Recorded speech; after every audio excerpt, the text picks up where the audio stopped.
Oke, bismillahirrahmanirrahim. Assalamualaikum warahmatullahi wabarakatuh. Waalaikumsalam warahmatullahi Wabarakatuh. Iya, jadi eh, ini kan merupakan pertemuan pertama ya mengenai mata kuliah fisika komputasi lanjut. Sebelum saya memulai ke dalam materi nantinya, saya akan coba lakukan pretest terlebih dahulu untuk data saya gitu ya, mengetahui bagaimana sih sebetulnya pemahaman teman-teman terkait dengan mata kuliah yang menjadi compulsory gitu ya, dari mata kuliah yang akan kita kerjakan dalam waktu 1 semester ke depan gitu. Seharusnya memang kalau untuk mata kuliah fisika komputasi lanjut, algoritma pemrogramannya harusnya sudah bagus, kemudian masalah fisika komputasinya juga harusnya sudah bagus seperti itu. Saya ingin tahu dulu, saya ingin coba untuk memetakan dulu nanti rekan-rekan kira-kira rekan-rekan ini pemahaman mengenai mata kuliah fisika komputasi dan pemrogramannya itu seperti apa gitu.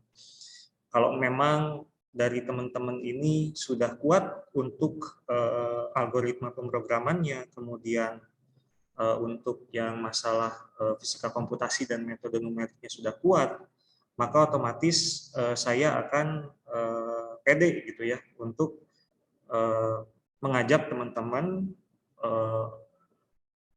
untuk mempelajari masalah fisika komputasi lanjut seperti itu. Kalau untuk kurikulumnya sendiri, kita standarnya untuk fisika komputasi lanjut itu kita lebih ke komputasi reaktor seperti itu. Tetapi nanti penentuannya itu akan ditentukan dari hasil pretest hari ini. Jika kurang lebih 75% dari rekan-rekan sudah punya pemahaman lebih mengenai pemrograman dan fisika komputasi atau metode numeriknya, maka akan saya lanjutkan untuk komputasi reaktor seperti itu. Coba ya, saya share screen dulu.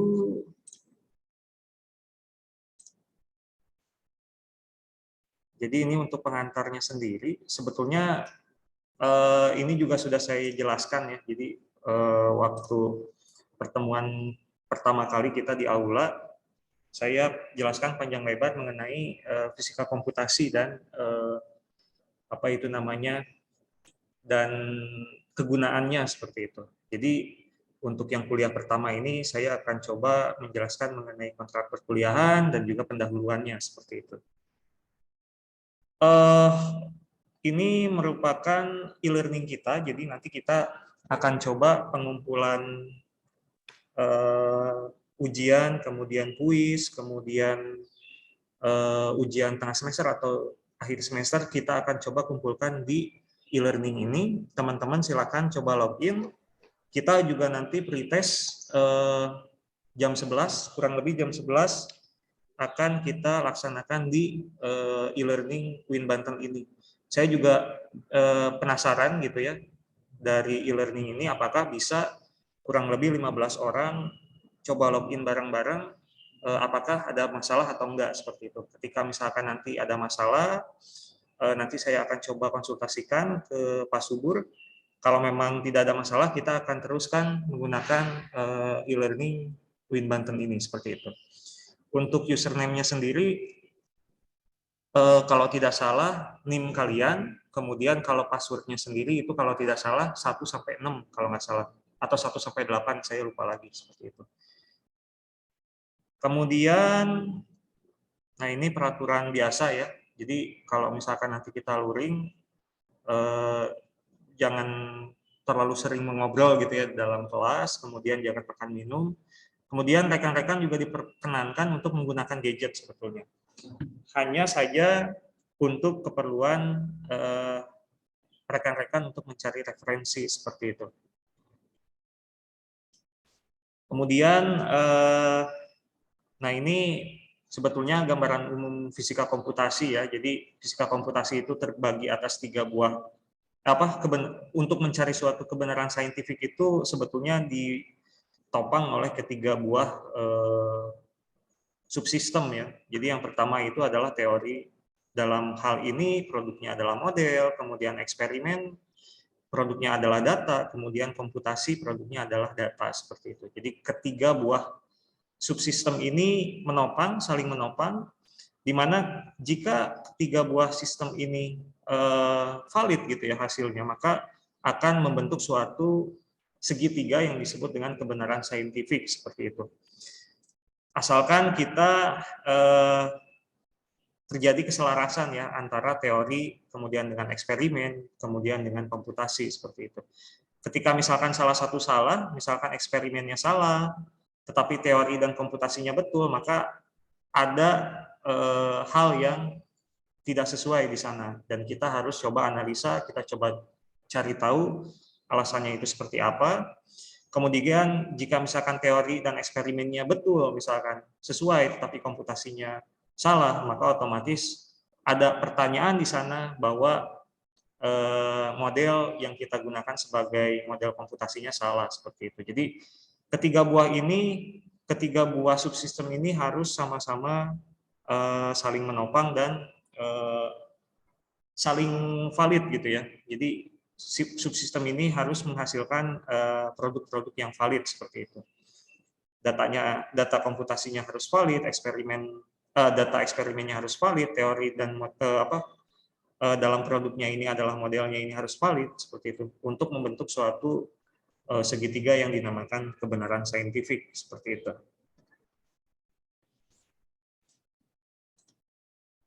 Nah, ini saya udah jelaskan sebetulnya kemarin pada saat di aula. Jadi fisika komputasi itu terbagi atas ketiga buah ini. Jadi kita harus, jika kita misalkan membahas mengenai fisika komputasi, maka objeknya itu adalah fisikanya itu sendiri gitu ya. Jadi misalkan kita ingin memodelkan dinamika fluida, maka kita harus coba formulasikan dinamika fluida itu dalam suatu persamaan, seperti itu.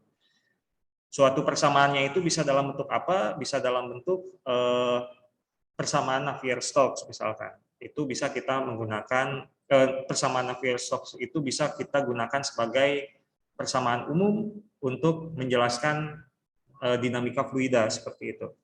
Kemudian ketika kita membahas mengenai fisika komputasi pula, kita juga membahas mengenai computer science atau ilmu komputer, seperti itu. Ketika misalkan kita ingin memodelkan permasalahan fisis, maka otomatis kita butuh apa yang dinamakan skill pemrograman. Kemudian kita butuh perangkat keras yang mumpuni untuk menjalankan program yang ingin kita kerjakan, seperti itu. Ketika misalkan kita mempunyai kemampuan pemrograman yang mumpuni, tetapi kita tidak mempunyai hardware yang mumpuni, maka otomatis dalam pengerjaannya akan mendapatkan hambatan, seperti itu. Misalkan RAM-nya kurang, kemudian prosesornya lambat, seperti itu. Jadi kedua buah ini harus saling support gitu ya. Jadi softwarenya sendiri kita harus kuat, kemudian hardware-nya juga kita harus kuat, seperti itu. Kemudian teknik matematika juga diperlukan di fisika komputasi ini, teman-teman. Jadi teknik matematika ini ada dua. Yang pertama adalah metode numerik, yang kedua adalah metode analitik ya. Jadi metode analitik kita coba pelajari di fisika matematika. Kemudian metode numeriknya ini nanti seharusnya teman-teman sudah memahami karena teman-teman sudah mendapatkan di mata kuliah fisika komputasi dasar, seperti itu. Tapi nanti saya akan coba lihat dulu sejauh mana pemahaman teman-teman mengenai metode numerik ya, karena metode numerik ini merupakan tools utama ya dalam menjalankan atau membuat suatu model fisika menjadi bisa kita simulasikan seperti itu. Kira-kira ada pertanyaan dulu sebelum kita lanjut?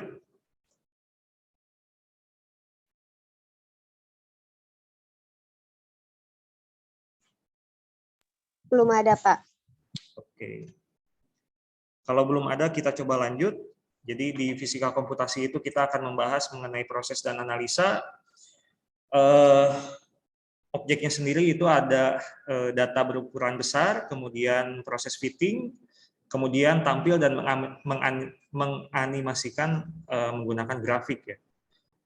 Menganimasikan menggunakan grafik ini kadang orang menganggapnya sebelah mata ya. Padahal sebetulnya ketika kita berbicara mengenai publikasi, kemudian ketika kita berbicara mengenai seminar, hal pertama yang pasti dilihat oleh para reviewer adalah grafiknya itu sendiri, atau dalam hal ini adalah data itu sendiri, seperti itu.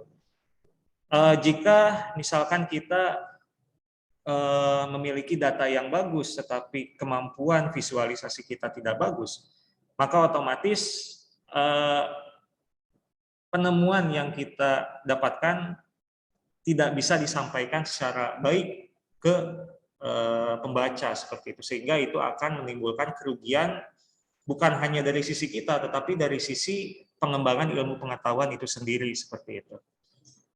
Contohnya adalah analisa citra dalam astronomi. Kemudian kalau untuk yang contoh dasarnya adalah yang biasa kita lihat di dalam jurnal ya, seperti itu, mengenai grafik-grafik tren dan lain sebagainya. Seperti itu. Kemudian jika kita berbicara mengenai fisika komputasi pula, maka kita berbicara mengenai solusi persamaan numerik, teman-teman. Jadi solusi persamaan numerik ini mengenai model-model persamaan yang tidak dapat diselesaikan, kemudian dinamika fluida, contohnya dinamika fluida. Kalau untuk model atau sistem yang simple akan mudah untuk diselesaikan dengan solusi analitik yang biasa kita kerjakan di fisika matematika. Tetapi bagaimana jika misalkan kita itu ingin memodelkan dinamika fluida, pergerakan angin misalkan ya di Fakultas Sains misalkan, itu tidak bisa diselesaikan dengan menggunakan solusi analitik, tetapi kita bisa menyelesaikannya dengan menggunakan solusi numerik seperti itu, dengan bantuan-bantuan pendekatan yang dimana sebetulnya pendekatan itu merupakan turunan daripada Deret Taylor sebagai konsep paling dasar daripada metode numerik seperti itu. Kemudian ada persamaan medan Einstein, kemudian fungsi gelombang keadaan dasar, kemudian ya untuk yang solid state system seperti itu. Tapi kalau untuk yang medan Einstein dan fungsi gelombang keadaan dasar itu akan coba kita skip saja seperti itu. Kemudian untuk yang fisika komputasi sendiri, kita biasa akan melakukan eksperimen menggunakan komputer, tentu saja. Untuk yang fisika komputasi lanjut ini kita akan coba gunakan salah satu software OpenMC namanya, Open Monte Carlo, itu digunakan untuk memodelkan masalah reaktor ya. Jadi nanti kita akan coba bergerak ke sana, dan sayangnya setahu saya untuk yang OpenMC ini biasa dijalankan di sistem Ubuntu seperti itu ya. Ubuntu atau Linux kalau teman-teman lebih familiar dengan Linux seperti itu. Dan memang tren penggunaan software di dalam dunia fisika dan dunia keteknikan itu sekarang bergerak, yang tadinya menggunakan Windows, sekarang bergerak ke Ubuntu dan Linux seperti itu. Kenapa? Karena memang rekan-rekan yang ada di tempat lain, rekan-rekan dosen lain itu lebih suka dengan apa yang dinamakan dengan open source gitu ya. Ada beberapa software berbayar memang mudah untuk digunakan, tetapi ketika misalkan nanti kita publikasi itu bermasalah, teman-teman. Maka dari itu biasanya teman-teman dosen lain ini dia tidak menggunakan lagi apa yang dinamakan software-software yang berbayar, tetapi terjadi pergerakan ya atau proses shifting yang tadinya menggunakan produk berbayar sekarang menjadi produk open source. Maka dari itu sebetulnya saya melihat bahwa sekarang itu pengembangan software terutama yang open source itu sangat cepat ya, karena banyak sekali dosen-dosen yang kini mulai terlibat ke dalam pengembangan software open source, dan itu sebetulnya sangat baik dalam peningkatan pengetahuan kita mengenai ilmu pengetahuan itu sendiri, teman-teman. Jadi saya rasa memang teman-teman kalau bisa sudah mulai familiar dengan Ubuntu, sudah mulai familiar dengan Linux. Karena apa? Karena sekarang tren dari fisika komputasi itu bergerak dari yang closed source menjadi yang open source seperti itu. Jadi nanti misalkan teman-teman misalkan ingin menjadi akademisi, maka teman-teman tidak akan kesulitan lagi untuk belajar mengenai Linux lagi seperti itu. Karena teman-teman sudah punya pengalaman mengenai Ubuntu, kemudian teman-teman punya pengalaman mengenai Linux. Bila misalkan teman-teman juga tidak bercita-cita sebagai akademisi, misalkan ingin menjadi praktisi, sekarang juga perusahaan-perusahaan bergerak yang tadinya menggunakan closed source atau software berbayar, sekarang bergerak ke dunia open source juga seperti itu. Contohnya di dunia data engineering, kemudian di dunia data science, itu biasa kita gunakan mengenai bahasa pemrograman yang freeware seperti itu. Kemudian berbagai macam program yang freeware seperti itu, seperti misalkan Apache NiFi, kemudian Apache Spark, kemudian Apache Hadoop seperti itu. Sehingga memang modal seorang fisikawan ke depan ya, selain dengan keilmuannya sendiri, teman-teman juga harus paham mengenai Ubuntu dan Linux, karena memang sekarang dunia sudah mulai bergerak ke arah itu seperti itu. Oke, ini jadi kalau misalkan kita kembali lagi ke permasalahan kita, jadi nanti kita akan coba kalau di fisika komputasi lanjut lebih ke simulasi molekul dalam material atau reaktor seperti itu. Kemudian ini sudah saya jelaskan juga kemarin pada saat waktu di aula seperti itu, jadi saya tidak akan terlalu panjang lebar. Nah, ini juga contoh-contoh ya, contoh-contoh di fisika komputasi seperti itu. Ada molecular dynamics, kemudian citra seismik, kemudian desain daripada aerodinamik gitu ya. Kemudian citra medis, kemudian astrofisika, kemudian prediksi harga saham atau prediksi harga emas misalkan, kemudian product development, kemudian weather forecasting seperti itu, teman-teman. Nah, ini saya masih sebutnya perkiraan kuliah ya, teman-teman. Jadi saya sudah katakan tadi, saya nggak akan coba terlalu cepat. Ketika misalkan memang konsep dasarnya itu masih belum kuat, saya tidak akan coba teman-teman untuk langsung terjun ke topik ini seperti itu. Tapi kalau misalkan teman-teman saya rasa sudah kuat, maka minggu depan kita bisa langsung coba untuk masuk ke dalam topik komputasi reaktor seperti itu ya. Jadi nanti perkiraan kuliahnya itu ya saya akan coba review ulang mengenai metode numeriknya, mungkin barang 1 atau 2 kali pertemuan. Kemudian kita akan mulai membahas masalah OpenMC dan konsep Monte Carlo-nya itu sendiri seperti itu. Kemudian ada data nuklir dan reaksi, spesifikasi sumber, tali dan output, perkiraan error, kemudian reduksi variasi, sel, kemudian spesifikasi tipe permukaan, kemudian spesifikasi parameter permukaan, geometri dan data, kemudian penggunaan Vismat dan metode numerik dalam OpenMC, kemudian pemodelan menggunakan OpenMC, kemudian ada beberapa kuliah yang menggunakan topik bebas seperti itu.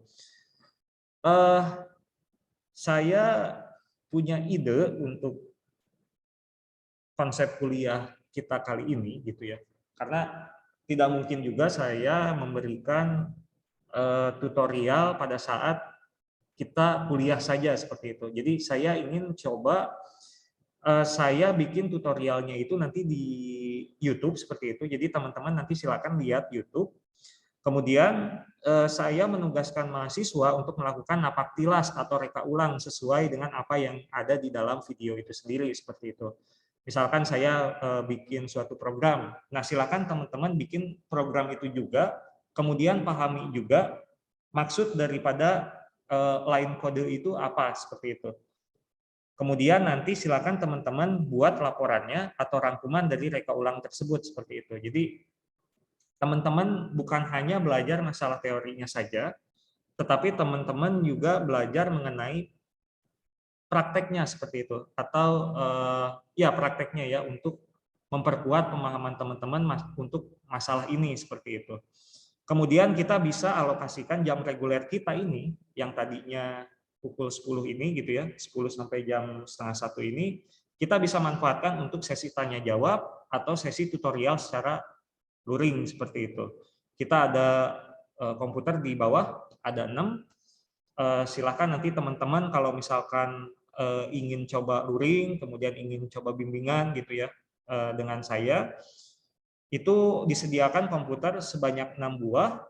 Kita bisa bagi satu kelas ini menjadi 6 seperti itu ya. Jadi 6, kemudian karena kita ada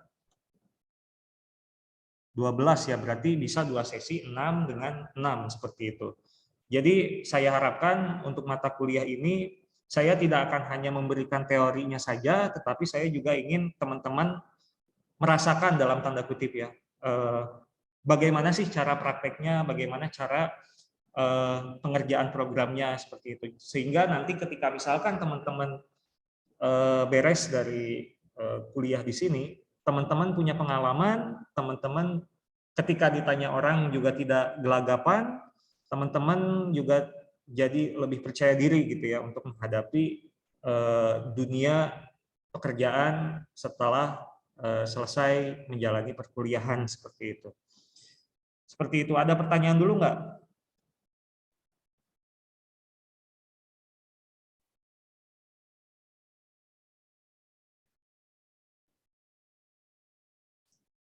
Pak izin bertanya Pak, Ya, silakan. perihal kan perkuliahan kita kan mulai jam 10 Pak ya. Ya, ya, ya.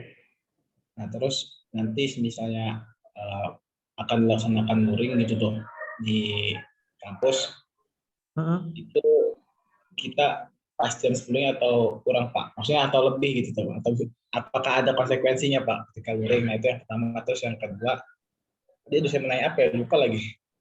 Soal yang kedua ini yang penting Pak, saya lupa. Jadi tadi pertanyaannya apa? Yang pertama lebih ke konsekuensinya apa gitu ya? Nah kan soalnya kan biasanya di kontrak kuliah itu ada Pak. Biasanya kan ada kontrak kuliah ya. Terus yang kedua ini Pak, perihal untuk apa namanya perangkat yang kita punya gitu Pak tuh. Kan untuk walaupun nanti misalnya dikirim video nih Pak ya. Nah, nanti kan pasti kita mencoba juga tuh, mencoba di perangkat yang kita miliki. Nah, kalau perangkatnya belum mendukung, apakah nanti mencobanya boleh di kampus gitu? Terus apakah ada format juga untuk kayak pembuatan penugasan itu gitu, penugasan kayak reka ulang itu, reka napak kelasnya itu. Nanti ada format sendiri atau bagaimana gitu? Mungkin itu. Terima kasih.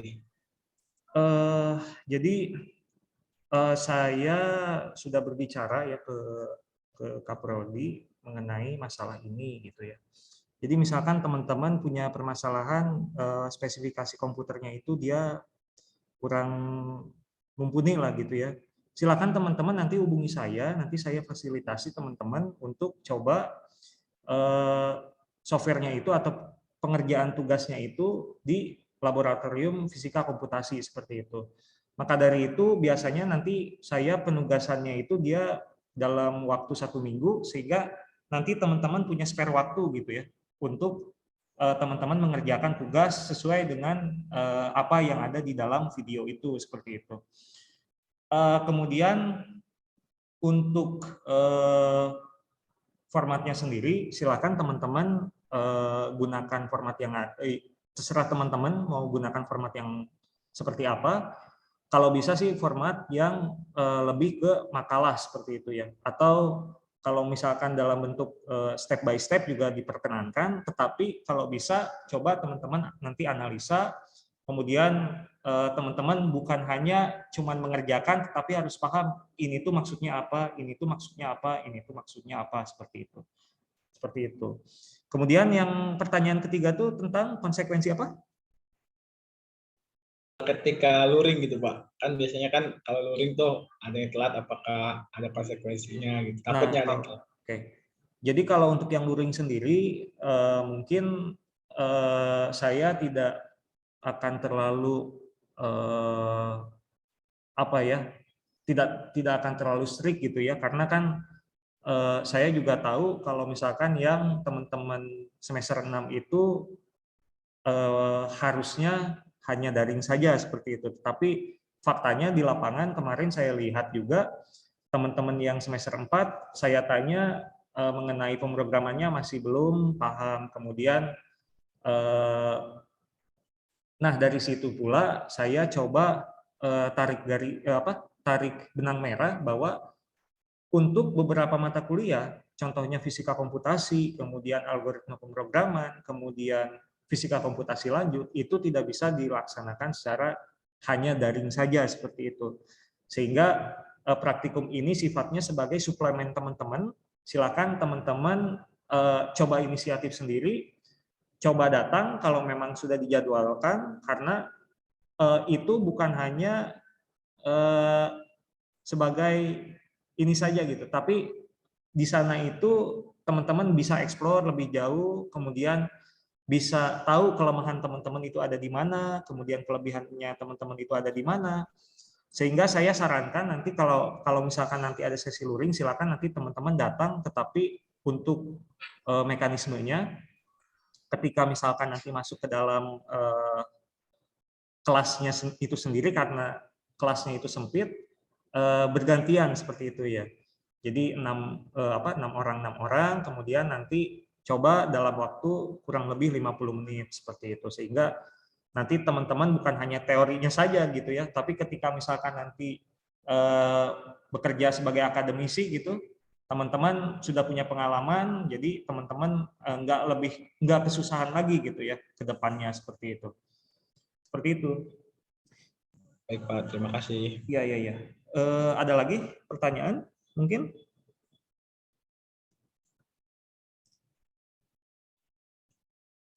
Ini oke ya. Saya akan coba lanjut dulu. Karena nanti 15 menit lagi kita akan coba untuk pretest ya, seperti itu. Nah, jadi ini kira-kira ini metodenya gitu ya. Jadi fisika komputasi lanjutan ini akan saya coba 2 cara gitu ya. Jadi cara pertama itu adalah video YouTube berisi tutorial seperti itu ya. Outputnya itu adalah laporan seperti itu. Kemudian yang kedua, untuk jam regulernya sendiri itu kita bisa isi dengan sesi tanya jawab seperti itu, dan luring di lab fisika komputasi gitu ya. Dan ini luringnya sendiri tidak mungkin juga sebetulnya 1 minggu sekali gitu ya, karena takutnya saya nanti mungkin takut ditegur juga gitu ya. Jadi untuk yang sesi sesi luring ini nanti kita coba sesuaikan gitu ya jadwalnya dan situasi dan kondisi saat hari H seperti itu. Karena kita juga tahu sendiri sekarang Omikron sudah mulai naik. Kemarin saya coba lihat datanya, wah lumayan meningkat juga seperti itu ya. Dan rekan-rekan yang diperbolehkan untuk luring, yaitu yang sudah 2 kali vaksin seperti itu. Kalau bisa ada yang sudah booster juga seperti itu. Tapi kalau yang belum vaksin 2 kali, mohon maaf, lebih baik jangan mengikuti sesi yang luringnya itu dulu seperti itu. Silakan coba kerjakan di laptop masing-masing. Silakan jika misalkan laptopnya kurang mumpuni, silakan usaha untuk misalkan menggunakan atau meminjam yang punya rekan sejawatnya seperti itu. Nah, untuk teknik penilaiannya sendiri itu saya akan coba UTS-nya 35%, kemudian UAS-nya 35%, kemudian tugas mandiri dan tugas besarnya itu sekitar 30%, seperti itu teman-teman. Untuk yang tugas mandiri tentu dari video tutorial yang saya berikan lewat YouTube itu, kemudian yang tugas besarnya sendiri itu kemungkinan nanti dalam bentuk laporan seperti itu ya, atau dalam bentuk artikel seperti itu. Sehingga bila kita tambahkan ketiga bobot ini, maka akan dihasilkan bobot sebesar 100% seperti itu. Kira-kira ada yang ingin ditanyakan mengenai teknik penilaian ini atau ada yang ingin coba ganti bobotnya? Monggo. Kalau memang nggak ada, kita setujui saja gitu ya. Monggo, kalau ada yang ingin nego gitu. Mungkin Bapak. Ya, silakan gimana? Kalau misalkan untuk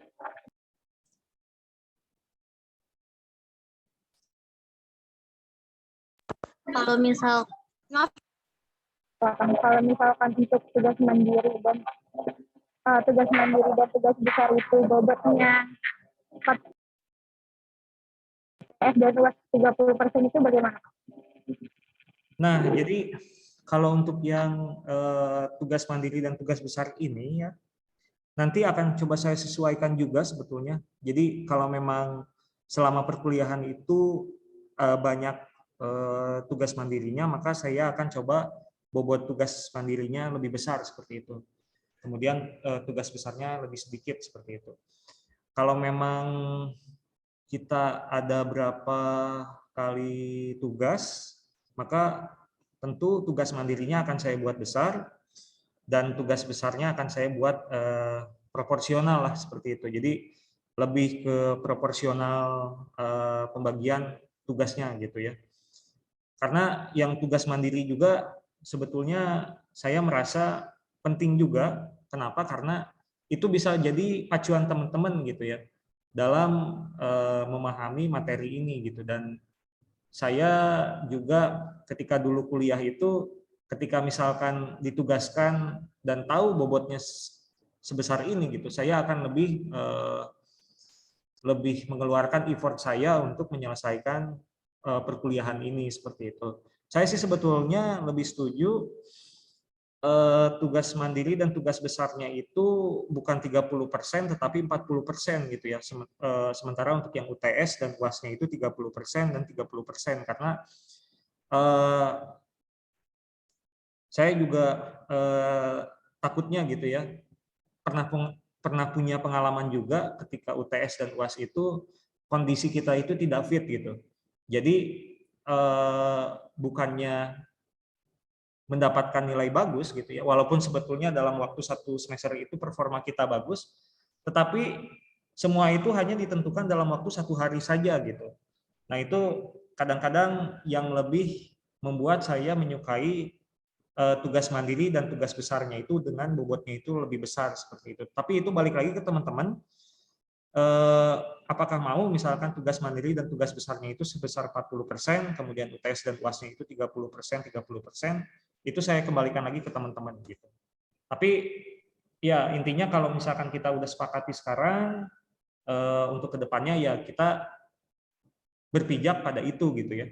Tidak bisa nanti di tengah jalan tiba-tiba Pak gimana kalau misalkan kita ubah lagi bobotnya, jangan sampai seperti itu. Kalau mau ditentukan tentukan sekarang, kalau misalkan mau diobrolkan obrolkan sekarang seperti itu.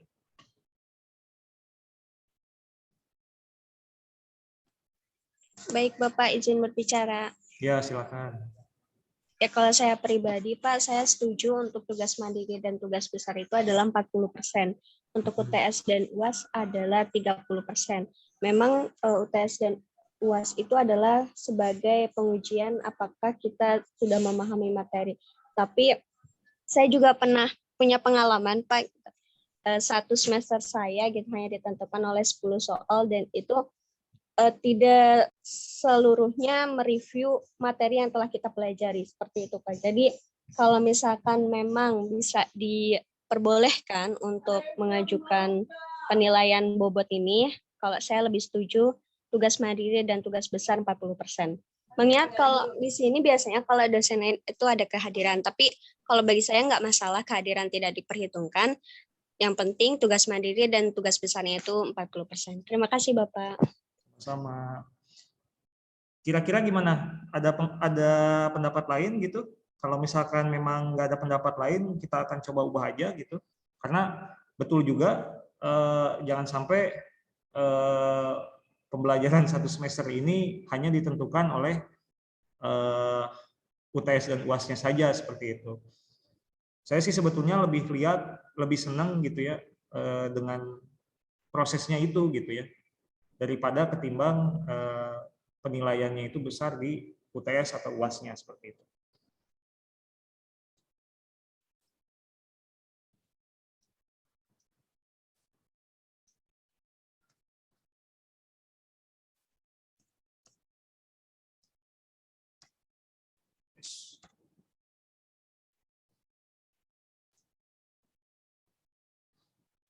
Nah, jadi gimana kita sepakati aja bobot penilaiannya seperti ini? Iya, Pak. Oke, kalau gitu ya. Kita coba teknik penilaiannya seperti ini. Saya juga tidak akan, dalam tanda kutip gitu ya, tidak akan terlalu menyusahkan teman-teman. Saya juga sebetulnya pengen teman-teman ya paling rendah B lah, seperti itu ya. Jangan sampai ada C, kemudian jangan sampai tidak lulus seperti itu. Yang penting nanti teman-teman silakan effortnya teman-teman tambahkan, kemudian saya juga tidak akan memberikan soal UTS atau soal UAS jauh-jauh dari apa yang saya ajarkan seperti itu. Jadi teman-teman nggak usah terlalu khawatir, tapi teman-teman di sini saya prinsip perkuliahannya itu serius tapi santai, tetapi santai tapi serius gitu. Jadi silakan teman-teman sesuaikan kapan santai, kapan serius. Jangan sampai terlalu santai seperti itu ya, karena bisa-bisa terlena dan bisa-bisa hasil yang didapatkan untuk mata kuliah ini tidak bagus seperti itu ya. Kemudian saya juga ingin mengatakan satu lagi, kalau bisa teman-teman jangan sampai skip tugas ya. Karena ketika misalkan kita skip satu kali aja tugas, biasanya nanti kita akan ada efek gitu ke depannya.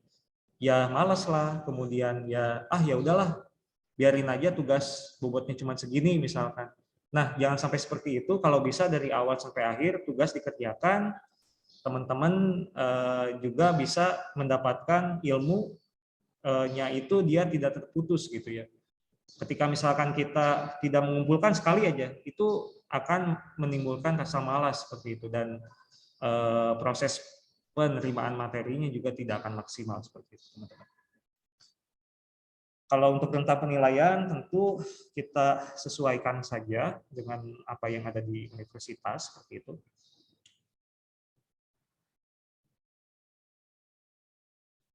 Kemudian kalau ini ya, jadi peraturannya dalam perkuliahan kalau bisa ya, jadi keterlambatan paling lambat 15 menit setelah kuliah dimulai. Kalau yang ini tadi kita sudah jelaskan seperti itu ya. Jadi kemudian yang C-nya itu adalah komplain mengenai nilai ujian paling lambat 1 minggu ya setelah hasil ujian dikeluarkan. Kemudian nanti juga ketika misalkan kita sudah UTS, saya akan mengeluarkan juga nilai bayangan Jadi bisa jadi gambaran teman-teman kira-kira apa nih yang harus diperkuat gitu ya. Apakah dari tugasnya atau dari UAS-nya, sehingga nanti bisa jadi gambaran teman-teman apakah setelah UTS itu teman-teman bisa santai atau harus mengeluarkan effort yang lebih besar seperti itu. Jadi saya akan coba keluarkan nilai bayangan pada saat setelah UTS seperti itu. Jadi teman-teman bisa jadi pacuan di situ. Oh, ternyata nilai UTS saya segini nih misalkan. Wah, berarti saya harus lebih semangat lagi misalkan. Atau saya harus lebih giat lagi untuk mendapatkan nilai UAS sesuai dengan apa yang teman-teman harapkan seperti itu. Apakah teman-teman ingin mendapatkan nilai A, amin, kemudian B+, B, seperti itu. Jadi saya akan coba berikan nilai bayangan setelah setelah UTS, kemudian sumber referensinya sendiri itu ada metode numerik, kemudian ada computational physics. Kalau misalkan nanti kita coba beberapa mata kuliah kita coba ambil mengenai fisika komputasinya seperti itu. Nah, kalau misalkan kita ingin nanti kita akan berbicara masalah komputasi reaktor, maka referensi utamanya ada di huruf F ini ya, seperti itu. Yang OpenMC a state of the art Monte Carlo code for research and development seperti itu. Kemudian teman-teman juga bisa lihat dari dokumentasi program OpenMC-nya seperti itu ya. Jadi teman-teman saya harapkan bisa belajar mandiri seperti itu ya untuk mencari referensi, kemudian mencari solusi atas permasalahan yang dihadapi. Silakan teman-teman cari karena di Google sekarang sudah banyak, resources sudah banyak, forum sudah banyak. Teman-teman bisa langsung tanya di Google itu. Teman-teman nggak usah nunggu waktu perkuliahan minggu selanjutnya seperti itu. Kalau bisa teman-teman mandiri, teman-teman bisa menyelesaikan permasalahannya sendiri seperti itu. Karena yang saya rasakan setelah saya selesai kuliah gitu ya, dan ketika saya jadi job seeker seperti itu, permasalahan itu selalu unik gitu ya teman-teman, selalu unik. Dan permasalahan itu bukan diselesaikan dengan cara saya bertanya ke teman atau ke siapa gitu ya, tapi kita bisa selesaikan dengan hanya googling saja seperti itu, karena komunitas di Google itu atau di internet itu sekarang lebih besar gitu ya daripada komunitas teman atau rekan kerja seperti itu. Jadi saya harapkan memang itu skill modal kita di abad 21 ini gitu ya. Jadi teman-teman kalau bisa jika memang menemui jalan buntu atau problem ke depan, silakan coba googling, coba cari sendiri, coba cari referensi sendiri, karena itu akan membantu teman-teman juga ketika misalkan teman-teman masuk ke dunia kerja seperti itu ya. Seperti itu.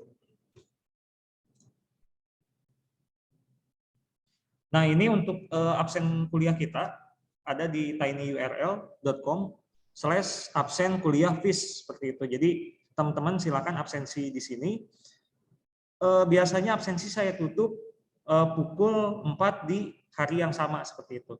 Jadi misalkan sekarang kita kuliah nih sampai jam 12:30 nih ya. Saya tunggu absensinya sampai jam 4 seperti itu. 4 sore seperti itu.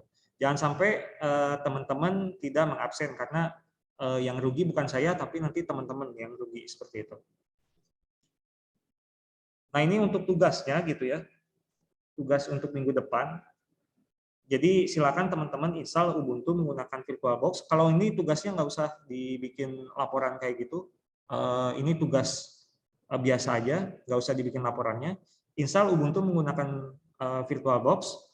Kemudian mulai baca referensi untuk cara install OpenMC menggunakan Ubuntu yang sudah terinstall tadi, seperti itu. Nah, karena sudah jam 11, maka silakan teman-teman masuk ke e-learning-nya, kemudian login, teman-teman. Username-nya silakan, kemudian password-nya silakan, seperti itu.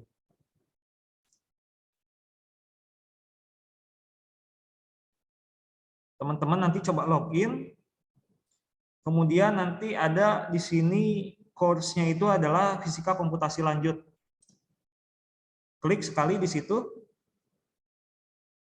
Nah, nanti di situ dia ada, coba saya switch role dulu jadi student. Nah, nanti di sini ada pretest pertemuan 1 ya. Jadi silakan nanti teman-teman klik di sini. Kemudian attempt quiz now, seperti itu. Jadi teman-teman dipersilakan untuk melakukan pretest dalam waktu 1 jam. Ini saya coba perpanjang dulu waktunya.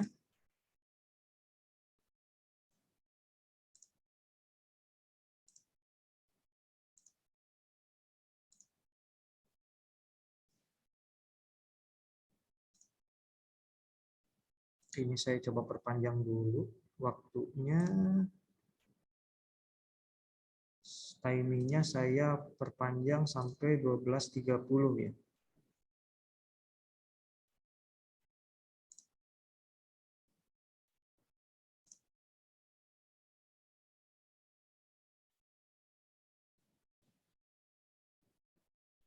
Nanti tinggal klik preview, bukan preview ya. Nanti teman-teman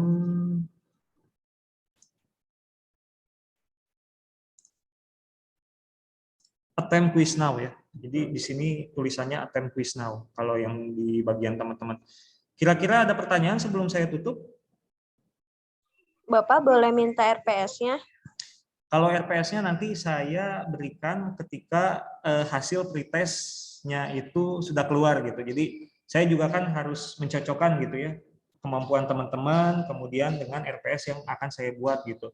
Takutnya nanti saya bikin RPS kayak gini, tapi teman-teman kemampuannya segini gitu. Jadi nanti saya akan coba sesuaikan dulu RPS-nya dengan kemampuan teman-teman yang digambarkan dengan pretest pertemuan 1 ini, seperti itu. Paling minggu depan kayak gitu. Baik Bapak, terima kasih. Sama. Gak ada pertanyaan ya? Pak, izin bertanya Pak. Silakan. Pak, untuk yang luring itu seminggu itu maksudnya gantian apa misalkan minggu sekarang 6 orang terus minggu depan 6 orang apa gimana Pak? Dalam satu hari itu kita gantiannya 6 orang. Kalau luring mungkin ke depannya saya akan coba dalam 1 hari 6 orang gitu. Jadi dalam 1 hari itu ada 2 sesi misalkan. Di sini sekarang ada 13 orang gitu ya. Berarti kita akan coba 3 kelompok untuk luring. Jadi kelompok pertama masuk dulu, selesaikan 50 menit, kemudian kelompok kedua masuk, selesaikan 50 menit, kelompok ketiga masuk, selesaikan 50 menit misalkan, seperti itu. Oke, baik Pak, terima kasih. Sama-sama. Jadi itu dulu, mungkin kalau ada pertanyaan silakan nanti tanyakan aja lewat Telegram, nanti akan saya coba jawab kalau misalkan ada kesulitan gitu ya dari teman-teman. Silakan nanti isikan pretest pertemuan 1-nya biar saya bisa tahu kira-kira nanti teman-teman apa yang teman-teman harus butuhkan di awal seperti itu. Apakah nanti saya harus perkuat dulu metode numeriknya atau bisa lanjut ke komputasi reaktornya, itu ditentukan di pretest pertemuan 1 ini, seperti itu. Terima kasih. Saya tutup dulu. Silakan teman-teman kerjakan pretestnya. Semoga sukses. Assalamualaikum warahmatullahi wabarakatuh. Waalaikumsalam warahmatullahi wabarakatuh. Terima kasih Bapak. Ya, sama-sama. Waalaikumsalam warahmatullahi wabarakatuh. Semangat.